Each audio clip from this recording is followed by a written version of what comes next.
All right, Kevin, back with you for another episode of Million Dollar Relationships. And today I am here with Jason Bradshaw. Jason, welcome to the show. So awesome to have you here. Hey Kevin, it's great that we've been able to connect and thank you for having me on your podcast. Absolutely. And I got to tell a little story here because um, I subscribe to this guy, Andrew. I think it's pronounced Ailman, I think is how you pronounce his last. I've never met Andrew in person or anything. I don't even know how I found out about him. Somebody, I'm sure, told me about him. And so I've been on his email list for a while, and a couple times a week, I get emails from him, like, "Hey, Kev," he sends it out to lots of podcast hosts like me. "Hey, Kev, here's some guests you might be interested in having on your show." And so I go through that every week and just look at who he highlights and reach out. Typically, I'll reach out to one or two people maybe. And but when I saw you, and I was like, I saw you had written this book, and then I went to Amazon to look at your book, and then I saw, oh, he's got a bunch of reviews. Let me check out the reviews. And then I saw that my buddy John Rulin had wrote this amazing review for your book, and I'm like, you know what? That sold me. I got to reach out to Jason because anybody that John raves about, I'm totally on board, and I want to get to know better. And so here we are. So here we are indeed, and thank you for the opportunity again. And you know, if anyone's ever listening has ever written a book, they will know that the publisher's like getting Amazon reviews is so important, and you have this awful experience where you got to reach out to people and go, a bit like the salesman trying to sell them something, please, write a review. And I've been so very blessed with my first book that uh, everyone that left a review did so without prompting, without me reaching out and saying, can you please leave a review? And John has been an absolute champion in terms of supporting me, and I really appreciate him. And the great work he does in sharing a message of generosity and not just Yeah. of give, take. Yes. John is a giver through and through. And it's interesting because uh, that's the kind of people I tend to attract in my life is guys like John, who just want to make a bigger impact in this world. And Jason, I know that's who you are as well. And what I'd like to do is just kind of start off by having you share a little bit about what you do, who you serve, what inspires you to do what you do, and just kind of set a little bit of context and let the listeners know, who is Jason Bradshaw? So, really simply, I help individuals and organizations grow their business through an intentional focus on the experiences they promise and ultimately deliver. Now, that's beyond just, customer service, it's beyond marketing, it's all encompassing, but it's the key is intentional focus on what they promise and actually deliver. Because there's organizations out there that promise stuff every single moment of the day and then don't deliver on it. And I believe you fuel your business growth by doing what you say you're going to do and being really specific about who it is that you serve. So, you know, if you're an auto repair shop, you're going to have a different client that you serve than, say, your local Walmart. And trying to be Walmart is not going to work if you're the auto repair shop guy or girl, right? You need to be true to your audience and serve your audience. But my journey started when I was just 14 years of age. At 14, I started selling computer equipment, mobile phones, even Sharpies at one point. And initially, that started through just a desire to have new stuff. Mum and dad were always very supportive, but it didn't mean that they'd buy me the latest shiny toy all the time. And I grew up in and around entrepreneurial spirit. My mother and father had their own businesses. My grandparents had their own businesses. At 13 years of age, I was reading books from Tom Peters, and I I just felt that I could serve people in a different way by, yes, selling them stuff, but charge a price that represented the value I delivered above and beyond the commodity. And so from that, I built a career, decades in corporates like Target and Volkswagen Group, really championing the change of being a product-led organization to one that has an intentional focus on how they make people feel. Wow, very good, very good. You know, it's interesting because like I've been an entrepreneur for years, and when I found out how easy it really was to separate yourself from most businesses when it comes to delivery. I mean, like we would intentionally, I would tell people, okay, well, we're going to have this deliverable to you by this date, knowing full well that we would deliver it 2 or 3 days before that date. I mean, that's just what we did. And so we intentionally put this in there, a mechanism that allowed us to over deliver and stuff. And like something that simple, it just, over the years, it serves you really well, and it's not that difficult because most businesses customer experience, for lack of a better word, it pretty much sucks. Which probably keeps you busy. Well, what I would say, while I completely agree with you, what I would say is that most businesses' customer experience, their employee experience, is inconsistent. Yeah. If I was going to start an airline today, the who I would be seeking to serve in my airline is different to who American serve, who United serve, who JetBlue and Southwest serve, and all the others, because the way to win is to be really focused on who you're serving and solve their problems. Every single day Southwest flies planes that are completely sold out, yet I don't buy tickets on Southwest. Now, I fly, and I've got nothing against Southwest. I think they're a great airline, and they've certainly set the standard in terms of consistency. But, American and Delta offer a different product that meets my needs, or my perceived needs at least, better than Southwest, right? One of the things I don't like about Southwest is they don't have an assigned seat. Yeah. For other people, they absolutely love it. Now, both at the end of the day, both organizations are flying big tin cans in the sky mm-hmm. and taking people from point A to point B. Yeah. But they have wrapped up a promise, which they call their product, in different ways. And as a result, Southwest has some really loyal and raving fans, and the other airlines have some customers. But nonetheless, they can both survive. Yeah, absolutely. Absolutely. Well, let's shift gears here just a little bit. And what I'm going to do, I'm going to reiterate the question for the benefit of all the listeners.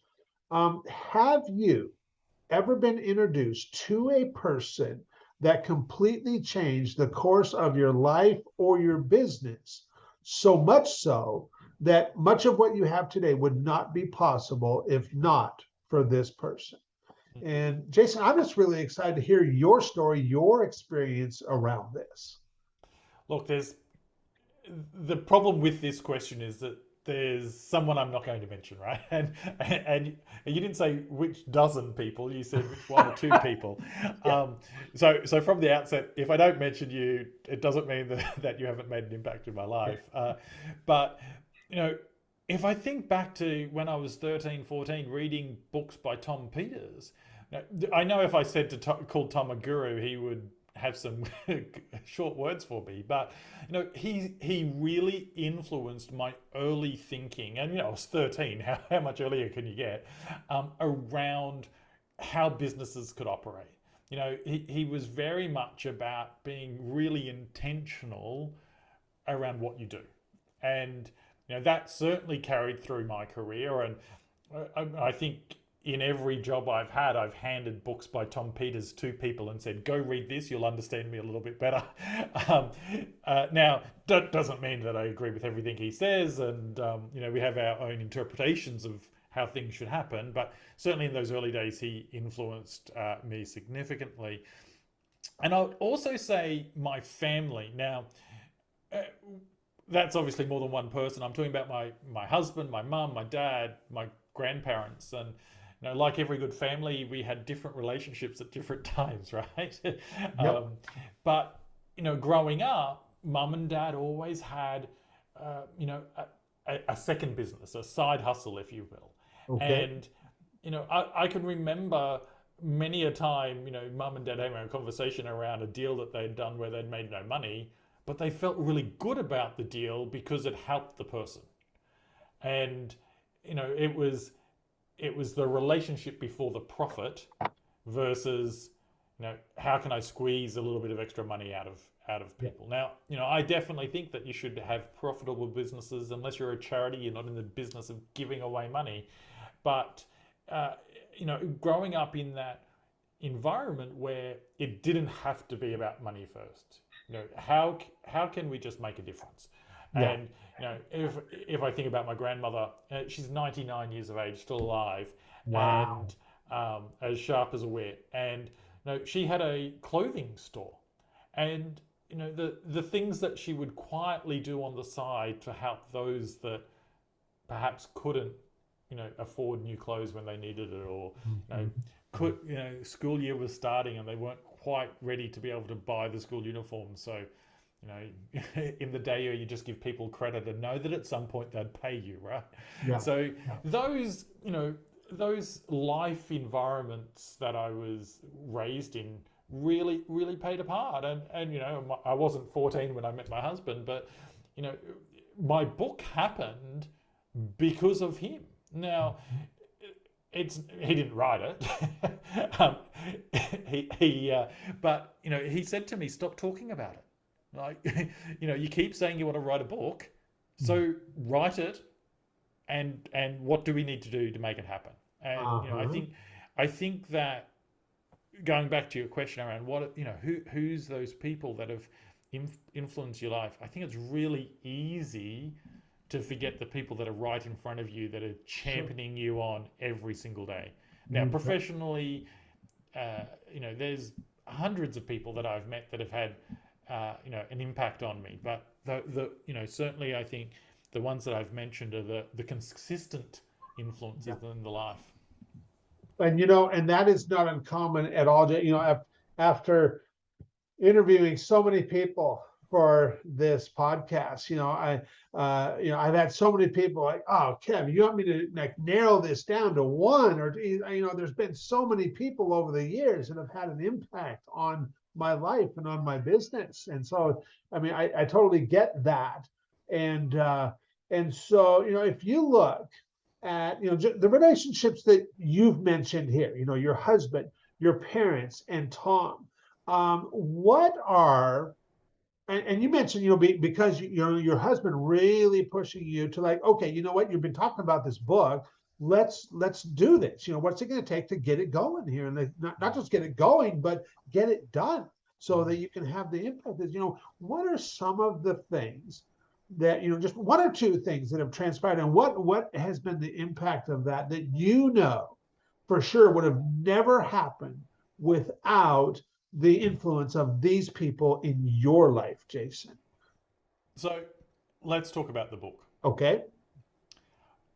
I have probably 50 to 100 files which were the start of the book. you know, oh, I'm going to do the book. And then I would, get a chapter in and be like, oh, this is just a hard slog. I'm not going to get it done. And then, my husband just, gave me that kick, if you like, to take the action to get it done.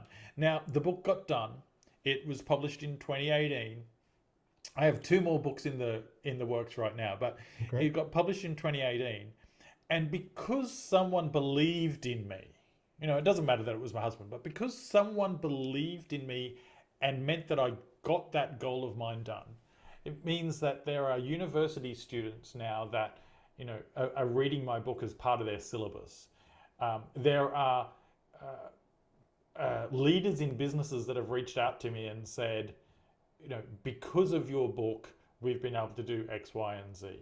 Mm-hmm. Because of my book, I've woken up to emails from people I have no idea who they are, saying, my boss read your book and wants to buy X number of copies to give to everyone in the sales team. Now, the ripple effect, I didn't write the book to become a millionaire, and I'm don't know many people that actually do write a business book and become a millionaire from the book sales. I Sure. wrote the book to help people move forward.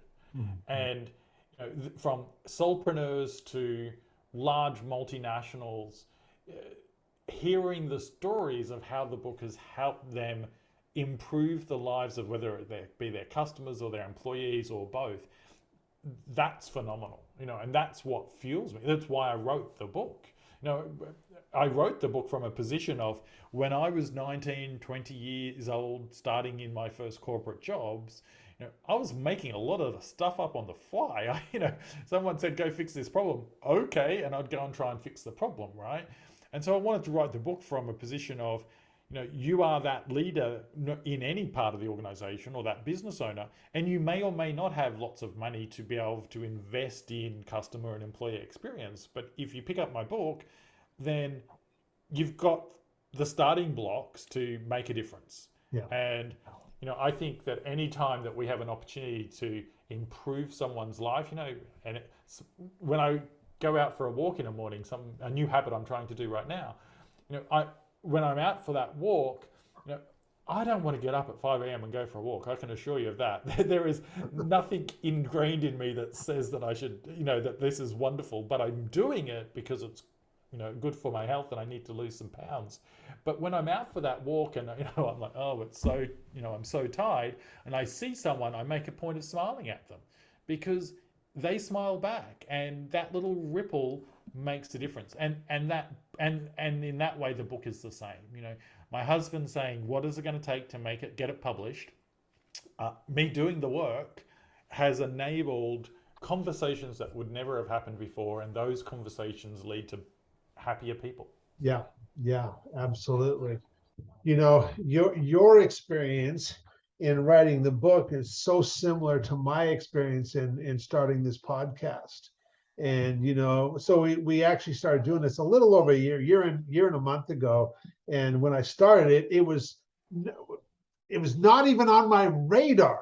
It was a friend of mine that I had a conversation with, that he'd been running a podcast for quite some time and had such an awesome experience with it. He's like, Kevin, this would be like so right up your alley. And he's been right. It has opened doors. It has allowed me to get in conversations that I would have never been able to get in if it were not for this podcast.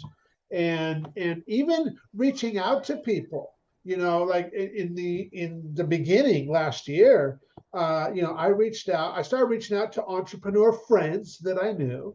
And then I started reaching out to entrepreneur friends that I didn't know so well. But because I'd been getting a little bit of traction with it, and I had some pretty cool names that I'd interviewed, the people that didn't know me well started saying yes. And even now, I'm just looking at, I got to interview Bob Berg, author of The Go-Giver, which is The Go-Giver is, I first read that book 10 years ago. And so Bob Berg's been a hero of mine for a long time because I just love that book. I got to interview Tom Ziglar, Zig Ziglar's son. So I'm just like, look at some of the cool stuff that has happened because of this.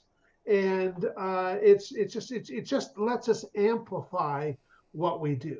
And so I really appreciate you sharing that. And of course, yeah. And now, I looked at your book on Amazon. I saw that John had wrote a review for it, which then caused me to reach out. And now I'm like, you know what? I'm going to go back and pick up his book too.